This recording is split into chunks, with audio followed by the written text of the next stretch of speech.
Morning, guys. Welcome back to the mill. Well, thank you for tuning into our channel, Bearded Lumber. If you watched yesterday's video, Matthew and I planed about 1,700 feet of white pine, 1x10s and 1x8s. Well, today we're going to run it all through this WoodMizer Edger. You're getting a good view of it right now. We've owned this Edger for almost a year now, so I consider that we're well qualified to give a review over it. We'll go over some things we like, a few things we don't like. But like I said, thanks for tuning into our channel, and let's get started.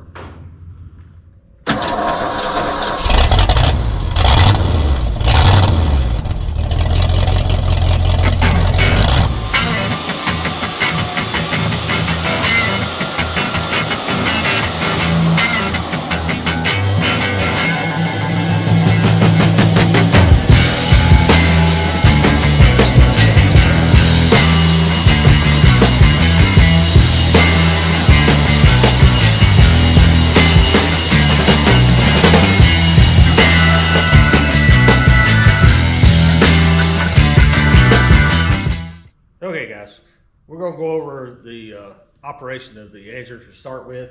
It's a very simple machine. Like anything else, you know, it can be dangerous, but it's a very simple machine. This is on our particular Edger. I ordered it with a 10-horse electric motor. Most of them sold come with a gas-powered one, but we don't need that here. It's one more motor to take care of. So this one is all electric. You have your master control panel. Just turn the switch on. It has a start-stop button, of course, emergency stop, and this is your speed control.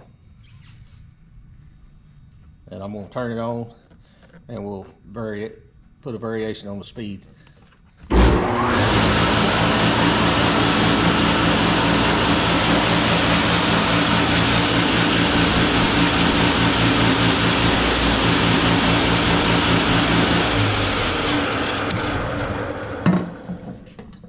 Okay, you can see there's quite a difference between super slow and super fast. This machine will cut up to 2-inch. I have cut 2-inch oak on it. I wouldn't recommend it without brand new blades because it is tough. Our southern red oak, white oak around here is very hard.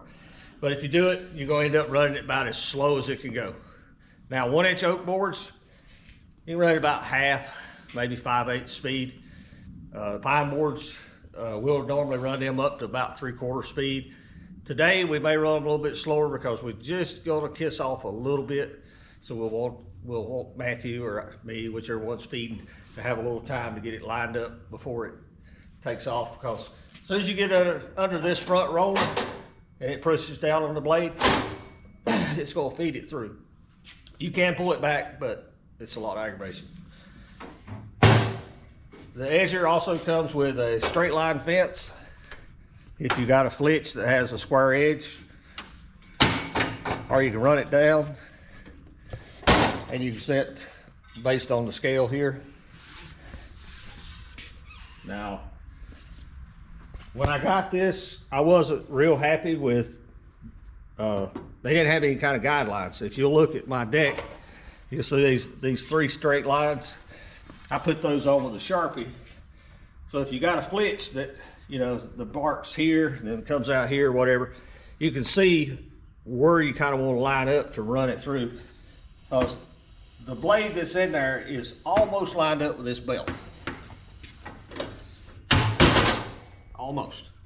I've actually got this fence pulled back just a little bit to where if you run a straight edge against it, it will take about a half a tooth cut off of this side of your board. And of course it'll take wherever you have this adjusted. This is your adjustment. As you move forward, you just set it to the scale. It cuts on the 1/4 inch. You get 2, 2 1/4, 2 1/2, well, 2 3/4, 3. It has 1/8 inch scale, but it will not cut on it. It only cuts on the 1/4. And it will cut, says up to 12 inches, but WoodMizer's great engineers put this big old knob here, and the only way you can get a 12-inch cut is to take that knob off. Gotta love engineers. Okay. This is our, we don't have many dislikes, but this is my first one. This cable here, I've already replaced it once, and you can see it's starting to fray. They could have done a little better job engineering where it was, because you end up grabbing it with your hand or you hit it with a board. It would have been better turned underneath, but it's just one of the things. It wasn't that, I don't even remember what it cost. They replaced it under warranty. Okay.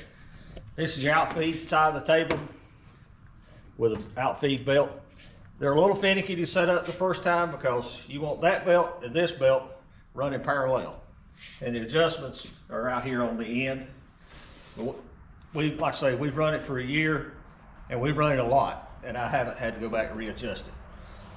Now I spec this WoodMizer Edger with the 2 outfeed tables. I forget, I think they were around $500 a piece. Well worth it. Don't buy it without it unless you plan on building an outfeed table of your own.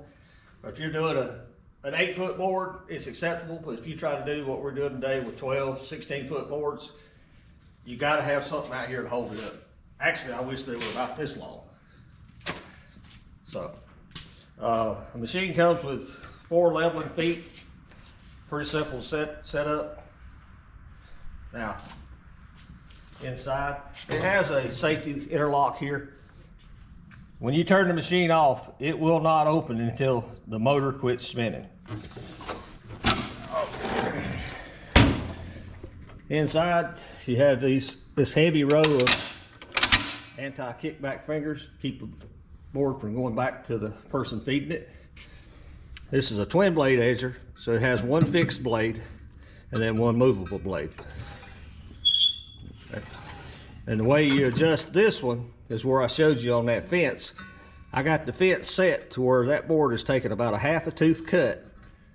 Even though it's a square edge, I want to take just a little bit off as it comes through.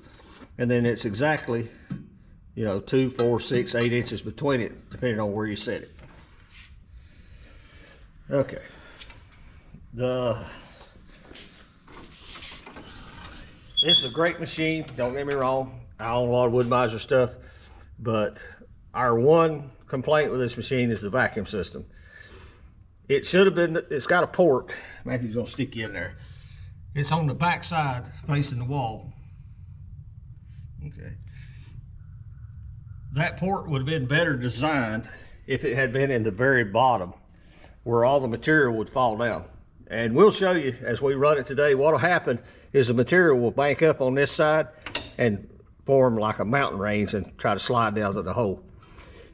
The hole should have been in the middle, in the bottom, but it's the way it is. With dry wood, it does pretty good, but with green wood, I've opened it up and it'd be slam full to here. About every 15 to 20 12-inch boards, you're gonna have to stop and blow it out. And before people ask, okay, sorry about that. I had a phone call. Like I said, I've told you in the past, we're sawmillers first, YouTubers second. We do this to make a living. Got to answer your phone. And a small tech tip for you: take care of your customers, guys. This stack of lumber you're looking at over here, I quoted a guy 1,600 board feet. There's 1,700 feet laid there for 2 reasons. One, if we get a bad board through this process, you know, I can set it aside or I can size it down, and at the end, I'm gonna give him more than he paid for. Because I want people to come back. And this particular customer has. Every piece of lumber, he's homesteading. Every piece of lumber in his house has come off our sawmill and come through this edger. And this is kind of the finishing process. And I hope he'll send me some pictures and videos when he gets done, and we'll share them with you as well. Okay, let's get back to where we were at, the vacuum system. That's been my biggest complaint. I've actually spoke to WoodMizer and their engineers and asked them if they would to please make some changes to make this better. That being said, I know some of you are going to say, well, you need more vacuum. Well, let me introduce you to our vacuum system. I got a 4-inch flex line going up the hill to our 8-inch main trunk line. And that main trunk line has the sawmill hooked to it, and it has this edger hooked to it. If you go over on the other wall, there's a drop, and it stays mostly closed. And there's another drop for our chop saw, and it stays open. Let's walk outside here.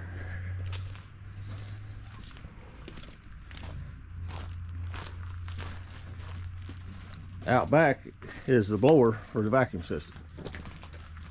This is a 7.5 horse, 220 volt, pulling a, I can't remember if it's 8-inch or 10-inch duct. It's 10. Yeah, it's pulling off a 10-inch duct.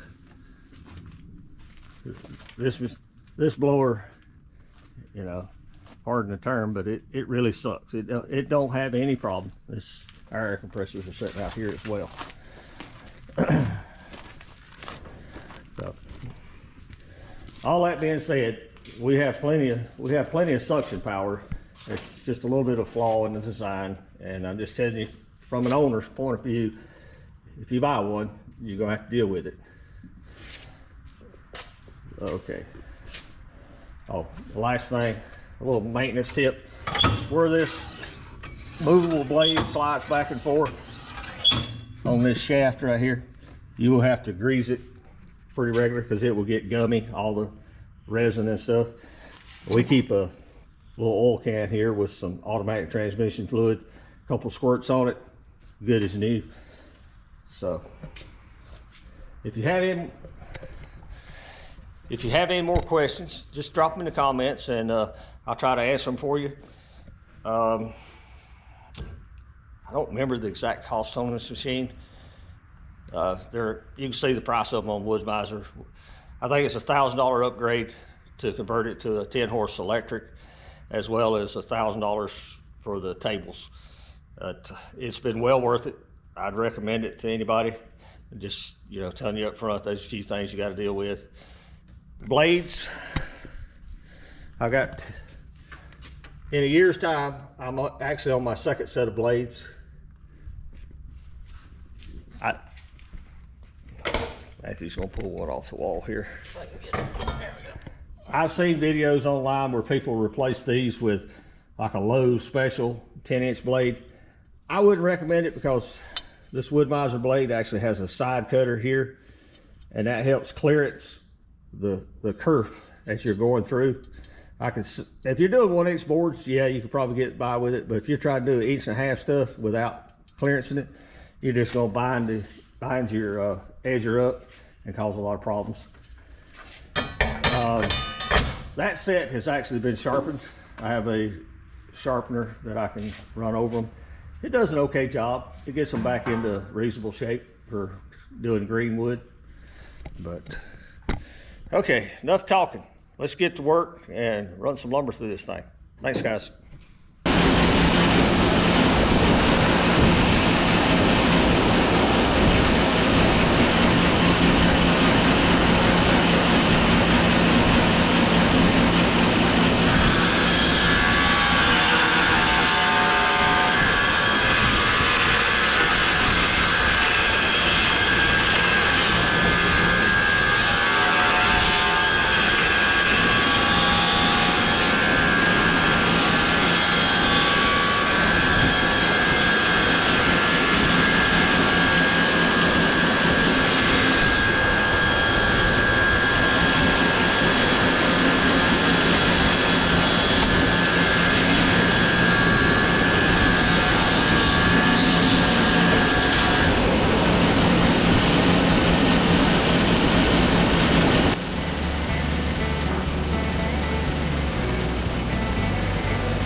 Okay guys, that's 10 boards, 1 by 10, 12 foot long. We're gonna open it up and see what we got. Now, we're just barely taking off a little material, so you're gonna get a lot of these. And these will interfere with your vacuum system. They will clog you up eventually. Not too bad considering it's dry wood. You know, the sawdust is powder dry. Now if this is green, it'd be piled up to here. I'm gonna grab our air hose while we got it open and go ahead and blow it out.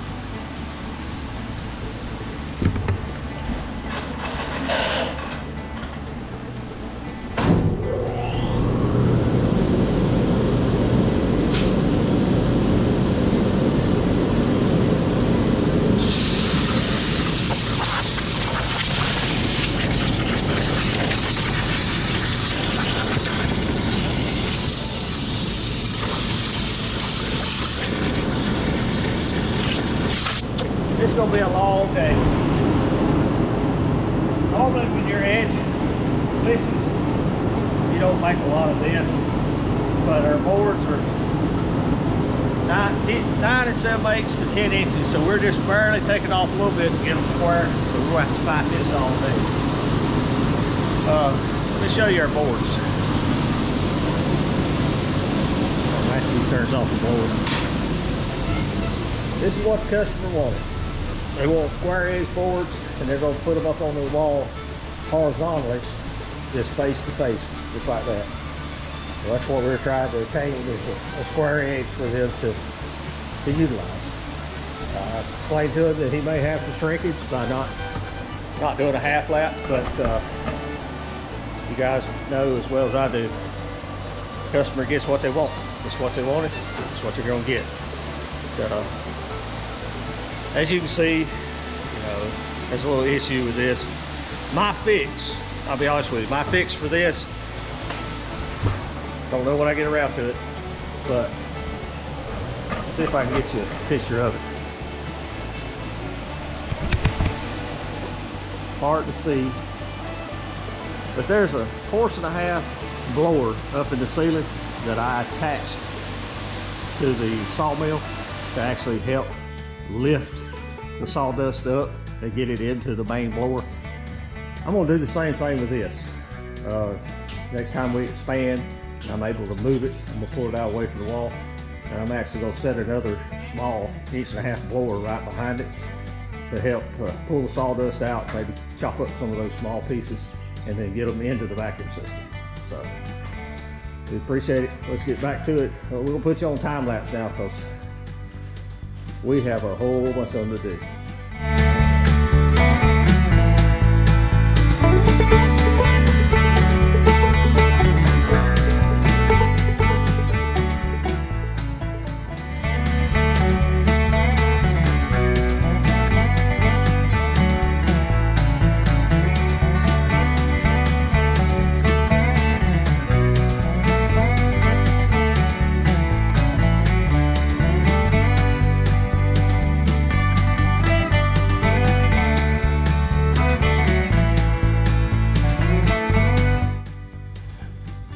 Okay guys, we stopped after 10 boards and you seen what was in it.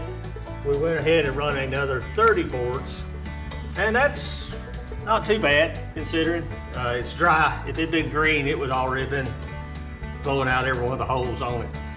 I've got to reach in there and get all those little pieces out. Somebody's gonna ask why I'm stickering this stack. It has nothing to do with the wood. The wood's dry. I'm only sticking it so that when we go to load it on this customer's truck, if you just flat stack it and band it and you try to set it on a truck, the stack it'll just blow apart, make a mess. A few stickers along the way, when we strap it down, I can pick it up, set it on this truck, no problem. Okay, we're gonna clean this out and take a break. I need my cup of coffee. Thanks guys.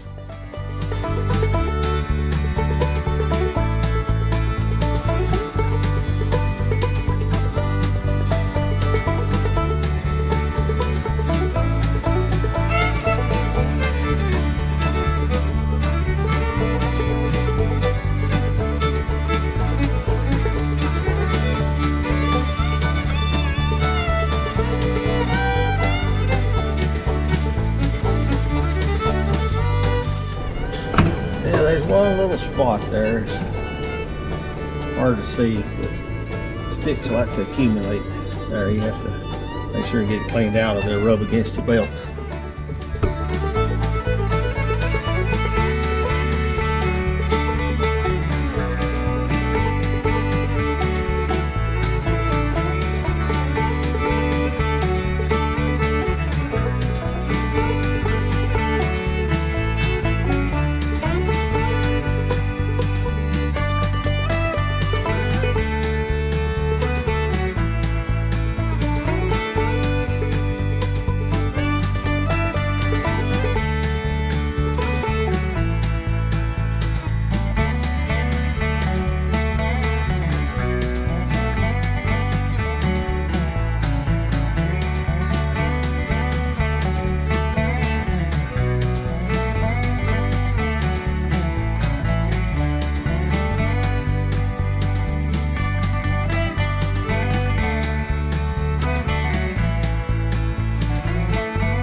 So we just finished up doing all the 1x10s, and we got grooving. Forgot to clean this out for a while. 80 boards. That was 80 boards. That's all the way up to the blades down there.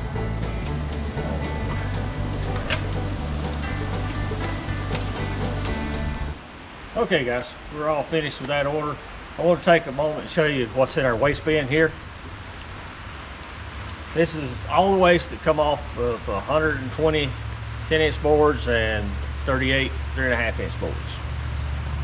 That's not bad.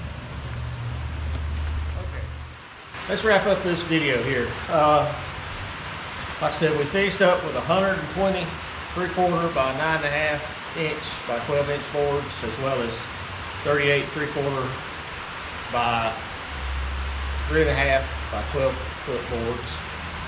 For my last tech tip here about the WoodMizer Edger, if you're running a sawmill, you already know it. When you get done with it, make sure you clean it. The dry wood's not so bad, but green wood especially is so acidic, you don't want to leave that in your edger even overnight. The last complaint I got about the edger is greasing it. It has a number of grease fittings on the shaft and counter shafts, and WoodMizer could have done a lot better job of making them easily accessible. They're not.